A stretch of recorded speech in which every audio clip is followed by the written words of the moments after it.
ओम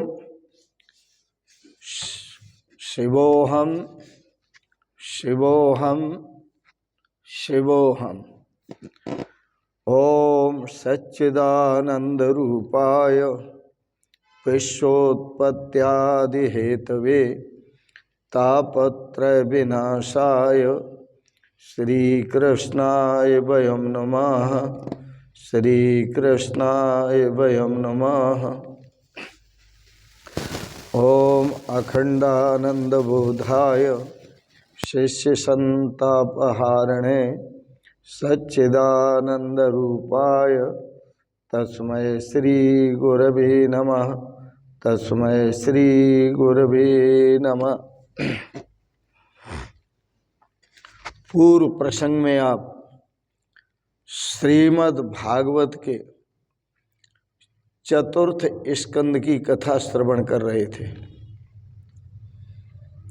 आज के प्रसंग में श्रीमद् भागवत के पंचम स्कंद की कथा श्रवण करेंगे। श्री सुखदेव जी ने कहा, श्रीमद् भागवत की कथा 7 दिनों में मुक्ति देती है।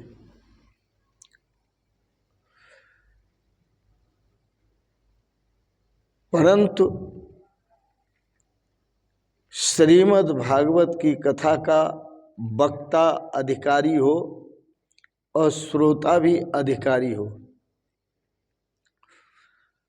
अधिकारी वक्ता के मिलने पर सावधान होकर के कथा सुने तो सांसारिक विषयों में धीरे धीरे अरुचि होती है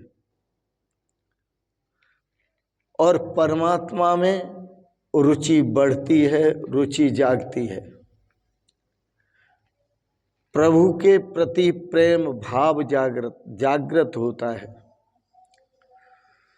तब 7 दिनों में यह कथा मुक्ति दिलाती है। भागवत की कथा सुनने के बाद यदि मुक्ति न मिले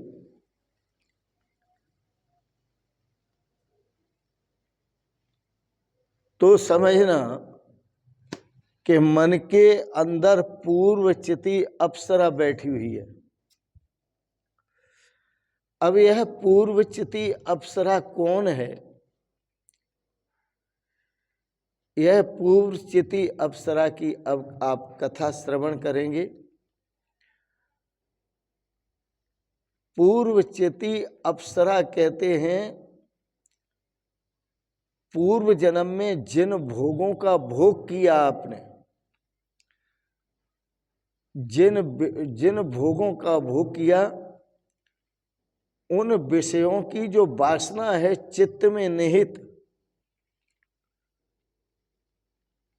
और चित्त में पूर्व भोगों का जो भोग किया उसकी वासना चित्त में जब निहित रहती है तो उसी वासना को पूर्वचिति अप्सरा कहते हैं। यही पूर्वचिति अप्सरा का स्वरूप है वासना। शास्त्र में साफ कहा, बद्धो ही वासना बद्ध मोक्ष स्यात् वासना क्षय। वासना में बंध जाना ही बंधन है और वासना से मुक्त हो जाना ही मुक्ति है। इस वासना के कारण ही जो जीव है वह ईश्वर से मिल नहीं पाता। यह वासना उसका मिलन होने नहीं देती। वासना का बाधक रूप है ईश्वर के मिलन में, जीव ईश्वर के मिलन में। मनुष्य को चाहिए कि वह अपने प्रारब्ध से मिले। पूर्वचिति अप्सरा पूर्व में वासना के द्वारा भोगे गए भोग और कर्म, उनका बना प्रारब्ध और इस जन्म में वह प्रारब्ध बनकर मिला सुख और दुख, उसका नाश करे और सावधान होकर सत्कर्म करे, भविष्य के लिए, आगे के लिए प्रारब्ध न बनने दे। अतः ज्ञानी पुरुष जो हैं वह संसर्ग दोष से मुक्त रहते हैं, क्योंकि यह संसर्ग दोष ही व्यक्ति के अंदर दो बातें लाता है। संसर्गजा दोष गुणा भवंती, संसर्ग से दोष गुण बन जाते हैं, गुणों में परिवर्तित हो जाते हैं। अच्छा संसर्ग मिले तो दोष गुणों में परिवर्तित हो जाते, और बुरा संसर्ग मिले तो गुण भी दोषों में परिवर्तित हो जाते हैं। जैसे गंगा जी का जल नहर में, नहर से बम्मा में, बम्मा से गूल में, और फिर वह जब गंदे नाले में गिर जाता है तो वो गंदा हो जाता है। और वही गंदे नाले का जल जब गंगा जी में मिल जाता है तो वह गंगा जल हो जाता है, शुद्ध हो जाता है। वही गंगा जल जब नाले में मिलता है तो अशुद्ध हो जाता है, और वही अशुद्ध जल जब गंगा जी में मिलता है तो वो शुद्ध हो जाता है। तो यह लोकोक्ति बड़ी प्रसिद्ध है, गुणा गुणज्ञेषु गुणा भवन्ति ते निर्गुणम प्राप्य भवन्ति दोषा आस्वाद्य तोया प्रभन्ति नद्या समुद्रमासाद्य भवन्ति अपेया। दूसरा उदाहरण दिया कि जैसे ये स्वादिष्ट जल वाली जो नदियां हैं, गंगा है, यमुना जी है, सरस्वती जी है, नर्मदा जी है, आदि आदि, रामगंगा है, तो ये जो गंगाएं हैं उनका जल बड़ा स्वादिष्ट और शीतल होता है, लेकिन वही जल जब समुद्र में गिर जाता है तो वह भवंति अपेय, अपेय हो जाता है, उसे कोई पीना पसंद नहीं करता। और उसी समुद्र का जल भाप बनकर के आकाश में जाता है, बादल बनकर के इस पृथ्वी पर बरसता है, और वही जल पृथ्वी पर अमृत स्वरूप से बरसता है, और वही जल नदियों में जब मिलता है तो नदियों का स्वरूप लेता है। इसी तरह मनुष्य के जो दोष और गुण हैं, जैसे जैसे व्यक्ति का साथ करता है वह दोष और गुण उसमें परिवर्तित होते जाते हैं। गुणवान व्यक्ति यदि दोषी व्यक्ति का साथ करता है तो वो उसके गुण भी दोष में परिवर्तित हो जाते हैं। दोषी व्यक्ति यदि गुणवानों का साथ करता है तो उसके दोष भी गुणों में परिवर्तित हो जाते हैं। इसलिए ज्ञानी जन संसर्ग दोष से मुक्त रहते हैं, अलग रहते हैं। परमहंस ऋषभदेव जी महान ज्ञानी थे, और परमहंस भरत जी भगवत जन हैं, भगवान के भक्त हैं। ज्ञानी पुरुषों को लगता है कि संसार की जो प्रवृत्तियां हैं उनकी निष्ठा समाप्त होनी चाहिए, तब भक्ति हो सकती है, क्योंकि भगवान के भक्ति में बाधक है। संसार की जो प्रविष्टियां हैं ज्ञान निष्ठा में बाधक हैं और भक्ति में भी बाधक है। सांसारिक प्रवृत्तियों से सहसा मुक्त रहो, इन सांसारिक प्रवृत्तियों को छोड़ो और धीरे धीरे विवेक करते जाओ, ज्ञान प्राप्त करते जाओ, वैराग्य प्राप्त करते जाओ। यह परमहंसों की निष्ठा है कि जगत में वह कुछ जो कुछ भी दिखाई देता है, यह ज्ञानी परमहंसों की निष्ठा है कि जगत में जो कुछ भी दिखाई देता है उसको वह नाशवान मानते हैं, उसको वह दुख स्वरूप मानते हैं। ये परमहंसों की निष्ठा है। और वैराग्य उत्पन्न होता है और उससे वह मुक्त होते हैं। संसार में उनका फिर मोह नहीं होता और न मोह उत्पन्न होता है।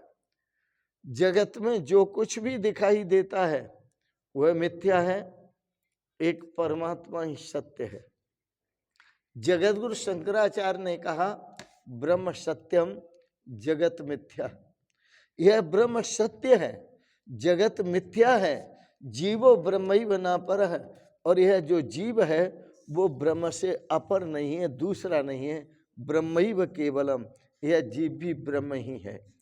तो जो अपने स्वरूप से मिलता है, परमात्मा स्वरूप से मिलता है, वो सुख को प्राप्त करता है, और जो संसार से मिलता है वो दुख को प्राप्त करता है। दृश्य अविनाशी है और फल स्वरूप है। दृश्य अविनाशी है और फल स्वरूप है, पर ज्ञानी अपनी दृष्टि को इस दृश्य में टिका कर नहीं रखते। ज्ञानी तो अपनी दृष्टि को उस परमात्मा वस्तु में टिका कर रखते हैं। ज्ञानी अपने मन को इस दृश्य संसार में रमने नहीं देते, इस दृश्य संसार से बचाते हैं और परमात्मा में उस मन का रमण कराते हैं। उनकी दृष्टि इस दृश्य संसार पर नहीं होती, इस दृश्य संसार का जो दृष्टा है, साक्षी है परमात्मा, उनकी दृष्टि उस पर होती है। बड़ा सुंदर है। ऋषभदेव भगवान के मन को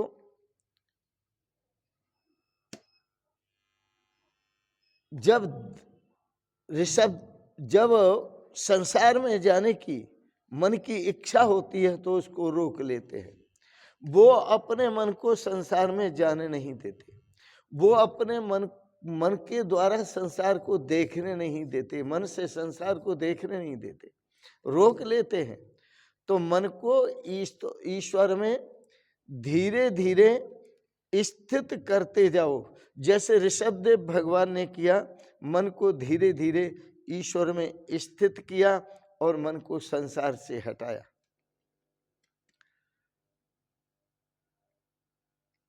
संसार का स्पर्श सुखदायी महसूस होता है लेकिन बहुत दुखदायी है। परमात्मा का चिंतन, परमात्मा का स्पर्श, इसमें बड़ी कठिनताएं आती हैं। तो यह पहले दुखदाई महसूस होता है लेकिन वस्तुतः यह बड़ा सुखदायी है, बड़ा आनंददायक है, बड़ा मस्ती देने वाला है। इसलिए ऋषभदेव भगवान दृश्य से प्रीति नहीं करते हैं, दृष्टा से प्रीति करते हैं। इसलिए ऋषभदेव भगवान इस संसार से, सृष्टि से प्रीति नहीं करते, वह सृष्टि का जो साक्षी परमात्मा है उससे प्रीति करते हैं। आपने एक अनुभव किया होगा कि जब व्यक्ति सो जाता है, गहरी नींद में चला जाता है, तो उसका जो मन है वो निर्विषय हो जाता है। उस समय उसके पास कोई विषय नहीं होता, संसार का कोई सुख नहीं होता, संसार का कोई संबंध नहीं होता। मानो कि इस दृश्य का प्रलय ही हो गया हो उस गहरी नींद में। तो उसको दो अवस्थाएं प्राप्त होती हैं।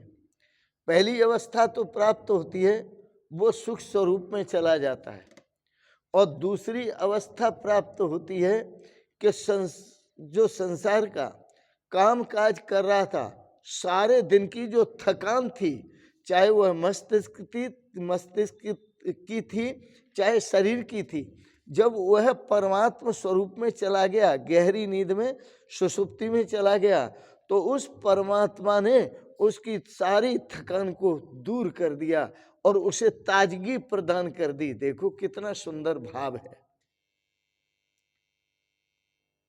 और रोज आप जाते हैं समाधि में, रोज आप उस परमात्मा से मिलते हैं, लेकिन फिर भी आप नहीं समझ पाते कि सारे दिन के थके मांदे जब आप रात को सोते हैं और सुसुप्ति में चले जाते हैं, उस समय आप परमात्मा स्वरूप में पहुंचते हैं, जो आपकी सारी थकान को, अहेतुक दया सिंधु है परमात्मा, सारी थकान को हर लेता है और आपको सारे दुख को हर लेता है और आपको ताजगी देता है, सुंदर सुख देता है और आपको सुखी कर देता है।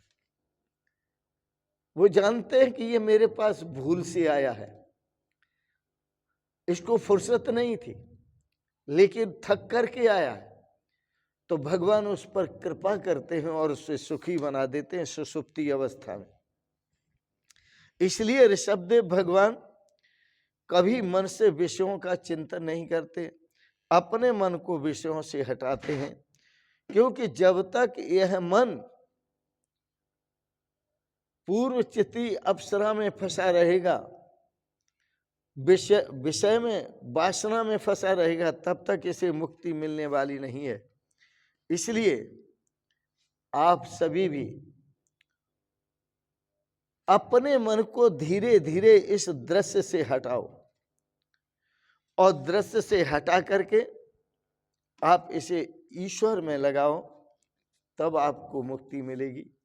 जिस प्रकार से गृहस्थ आश्रम में रहते हुए ऋषभदेव भगवान ने भी यही किया था।